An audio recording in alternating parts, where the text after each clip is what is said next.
নমস্কার, আবৃত্তি করছি কবি সুকুমার বড়ুয়ার কবিতা ঠিক আছে।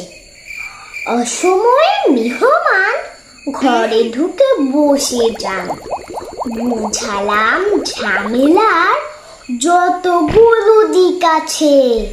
তিনি হেসে বললেন, ঠিক আছে ঠিক আছে। রেশনের পচা চাল, তল তলে বাসি ডাল, থালাটাও ভাঙা চোরা, বাটিটাও লিক আছে। খেতে বসে জানালেন, ঠিক আছে ঠিক আছে। মেঘ দেখে মেহমান চাইলেন ছাতা খান, দেখালাম ছাতা তার শুধু কথা শিখাচ্ছে। তবু তিনি বললেন, ঠিক আছে ঠিক আছে। ধন্যবাদ।